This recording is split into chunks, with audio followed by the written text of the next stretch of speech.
Good afternoon, good morning, good evening.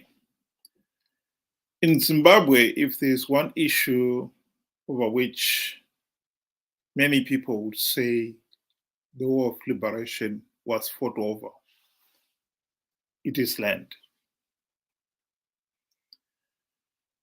The land issue has become one of the most controversial issues in Zimbabwe's political history. The whole problem of the land started in the late 1990s.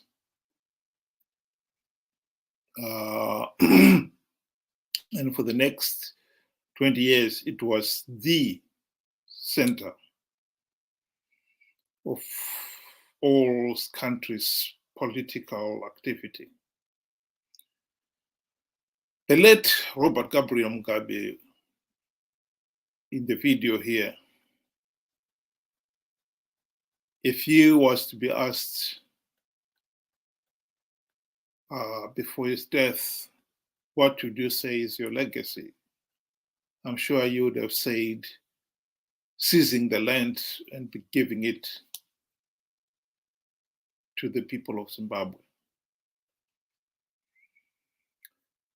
This is him talking at the peak of that seizing of the land.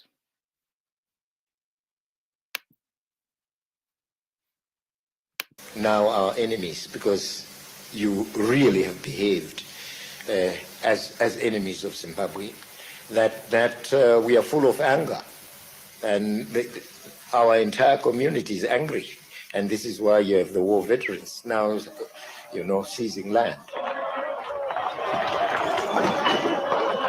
You are our soldiers. You have a battle to fight.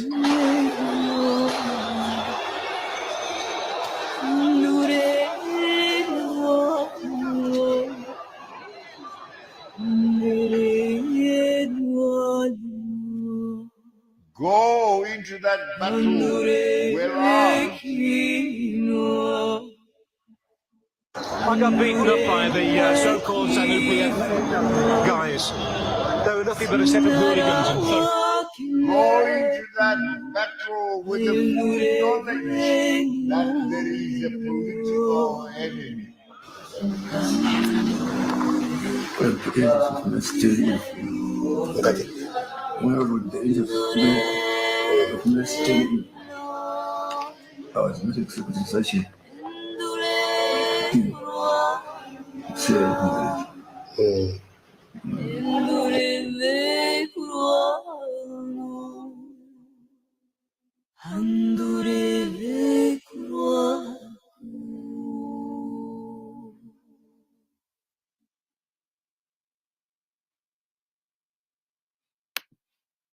You are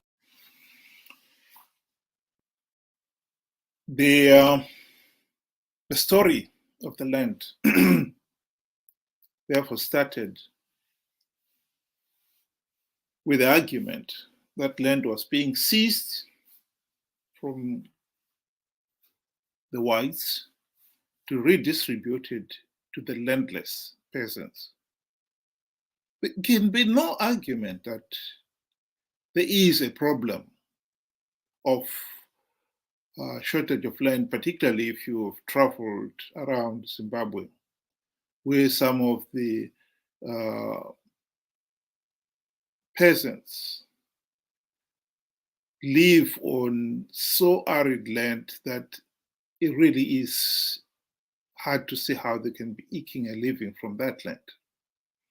They are so crowded, some of the rural areas are becoming desert. There's hardly any grass there for the cattle to graze on, even during the rainy season. And the situation becomes worse during the dry season. So the need to redistribute the land was always there. So it was started when Robert Mugabe started it and his party They argued that the land was being seized to give to the landless peasants.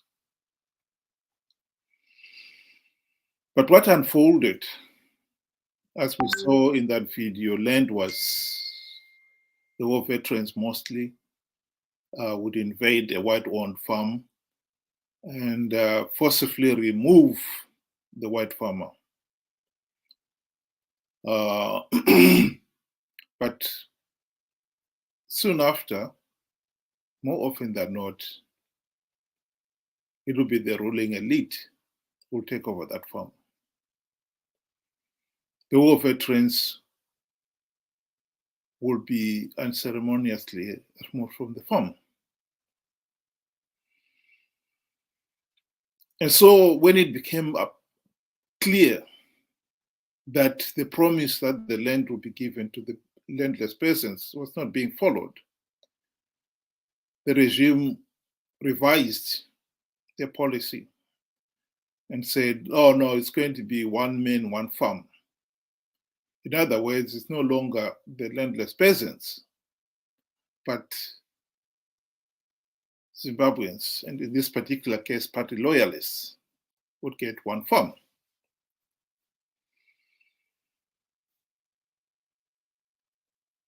But after a while, it became clear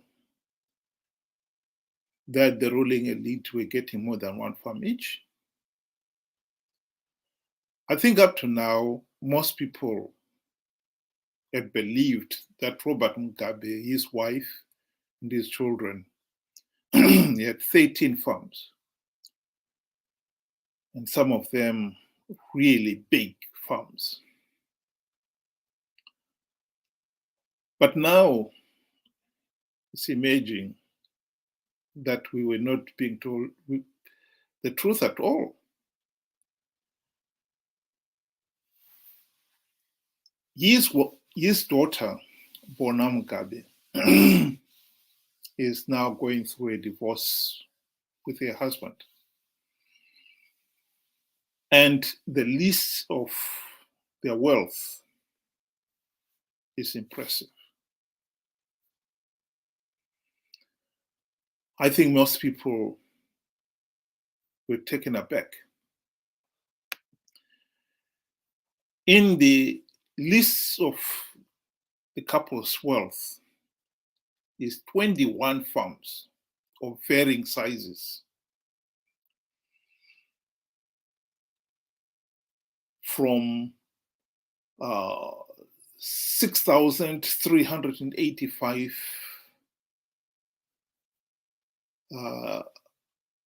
hectares to 100 and something hectares farms. Two of the smallest farms there stand number 152, the Lunar Road, is said to be 12.07 hectares and is valued at 8 million. And stand number 153 Lunar Road, which is 12.5 hectares, and is valued at $5.1 million US.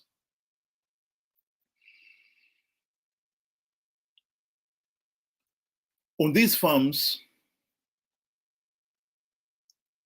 there will be, of course, fixed and movable assets. Although the total value of these 21 farms is not given, except for those two small ones, which are considered to be stands, they're not even counted as farms.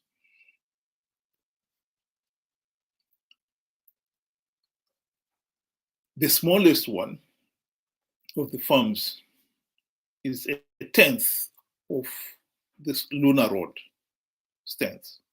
So if one was to say each of those farms is valued at, say, average US 50 million,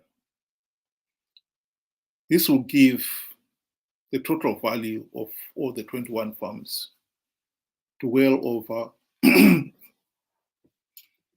billion US dollars. So what we thought, when we thought that the Mugabe family had 13 farms, turns out that the daughter alone had nearly twice that number, 21. In the divorce papers, the couple also have 17 cars, including a Rolls Royce valued at $700,000. The total value of the 17 cars, US 1 million. The couple have got also 21 residential properties, including a mansion in Dubai valued at US 8 million. And the total value of the 21 residential stands is US 20.3 million US dollars. They've got 2 stands in Chishawasha and they've got the various business empires and so forth. I think what is important here is to accept the reality that the ruling elite in Zimbabwe have grown incredibly rich, filthy rich. And the tragedy is all these millions of dollars, billions of dollars, have been locked up instead of being circulated for the good of the country.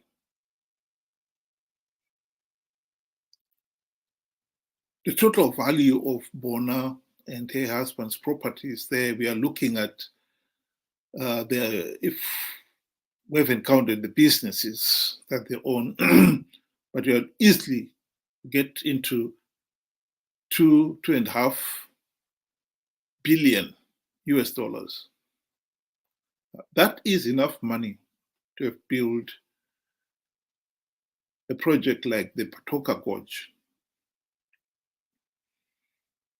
I have worked in the power industry. I know Patoka Gorge when it was first proposed in the early 80s. To build it, design, install, commission, everything would have costed between 2 to 3 billion US dollars. So the families, the couple's wealth alone would have built Patoka Gorge. Now, to some of you who are not familiar, Patoka Gorge would be the equivalent of Kariba Dam. Renewable, so it doesn't cause any pollution. And as long as there's rain, you're okay. And in this case here, for Zimbabwe, it means we'll be generating at Patoka Gorge, let the water into the river, and it will fill Kariba Dam, and use the same water again to generate, and then let it go. It will flow into Kaborabasa. So we'll have had power from 2 Kariba dams. Think of the contribution that would have made to the nation's GDP over all these years. Unbelievable. And yet it's been locked up in these stands, 17 cars, 21 farms, and so forth.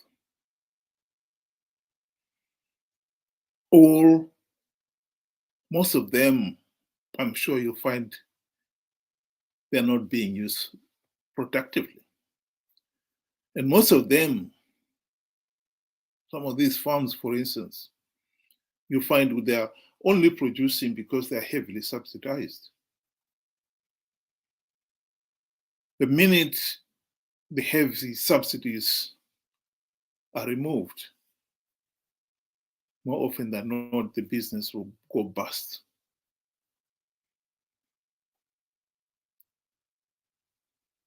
What a criminal waste of resources. Nearly half of Zimbabwe's population, 49% of Zimbabweans, are now living in abject poverty. Most of the industries have closed. Schools are so poorly equipped. Hospitals, the same thing. Most of the infrastructure is in varying stage of decay and rot because of the 43 years of gross mismanagement by ZANU-PF.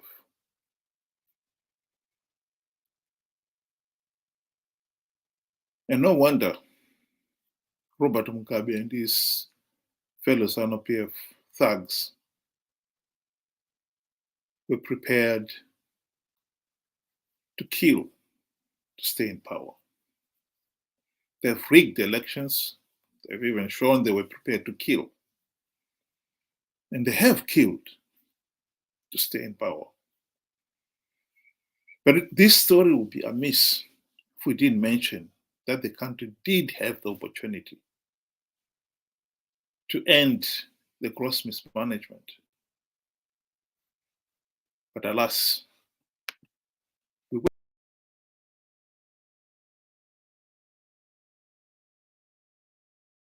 pretend that we don't have a problem here. We do. And it is a serious problem.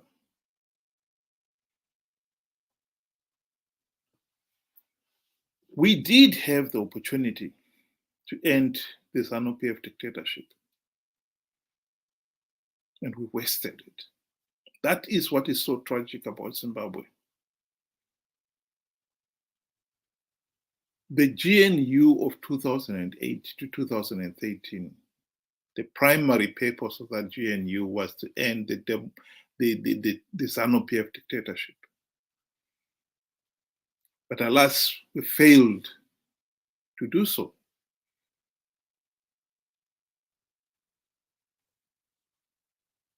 Because Morgan Tsvangirai and his MDC friends were welcomed onto the gravy train, and they forgot that the primary purpose, the people had risked life and limb to elect them into power, was to implement the reforms and bring about change. As the party's name implied, the Movement for Democratic Change. After 23 years in power, MDC have not implemented even one token democratic change. That is the truth. And at the present moment, by participating in these flawed elections, MDC are giving ZANU-PF legitimacy. And it's all very well to complain about how the ruling ZANU-PF elite are looting. We are giving them the opportunity to stay in power and continue the looting. That is where the problem is. If the reforms had been implemented properly during the GNU, ZANU-PF would have been removed out of office by 2013 at the very latest. Bona Mugabe was married in 2014. So at least as at that point, any of the properties that she was to acquire, it would have been her own father who was giving it to her, not him looting it from the nation, because he would not have been president by by then if there had been free, fair, and credible elections in 2013. The looting we are talking about is continuing to this day. A few weeks ago, we watched the 4-part documentary by Al Jazeera. And in this particular case, the new president, Emerson Mnangagwa, was the one presiding over the operations, the looting that was taking place there. I think you don't have to be a genius to know that him and his family are amassing a lot of wealth from this rampant looting, not only in gold, but in diamonds, lithium, platinum, and many other areas. Bona Mugabe has a mansion in Dubai. Grace, she spends most of her time in Dubai. And I am telling you, it's not the same mansion, it's a different mansion. So Bona has got her own mansion, and Grace Mugabe has got her own mansion. And rumor has it that Emerson Mnangagwa has got his own mansion in Dubai too. So the looting has continued because we failed to implement the reforms. And as long as ZANU-PF retains the carte blanche powers to rig elections, the looting will continue. This idea that we can win rigged elections is a nonsensical idea.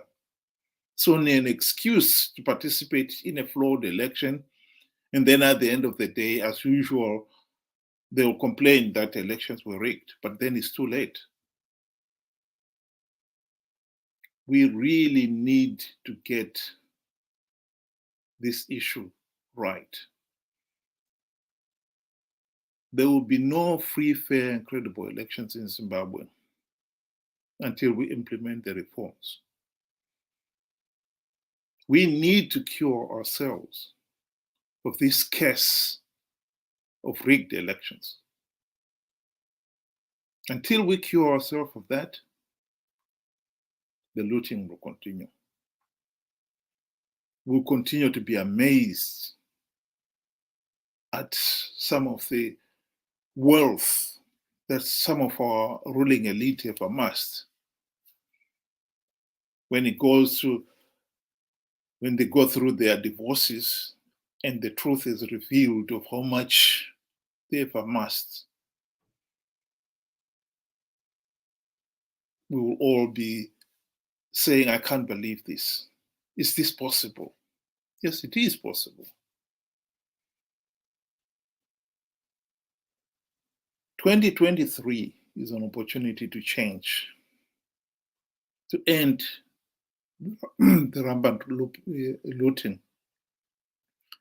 I do agree, and I repeat, I do agree that it is too late to implement any meaningful democratic reforms now. But what we can do is make sure that we expose this election process as a fraud, which it is.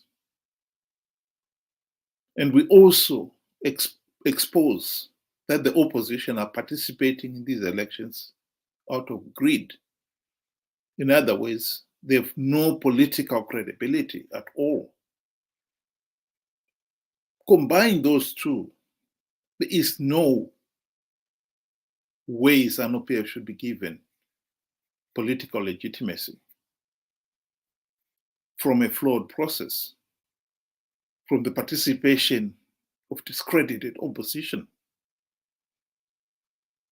We know that SADC leaders, particularly our friends across the Limpopo in the ANC,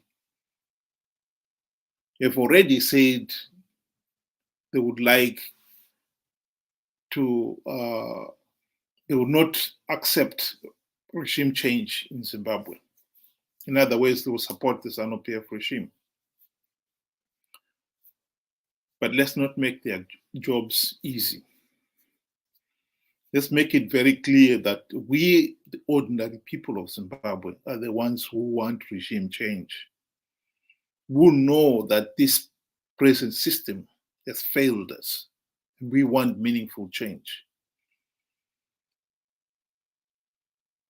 And if we do not make our voice heard, then it's our fault. Another 5 years of this looting is unthinkable. And yet, if we do not do anything about it now, it is the reality. Thank you and good night.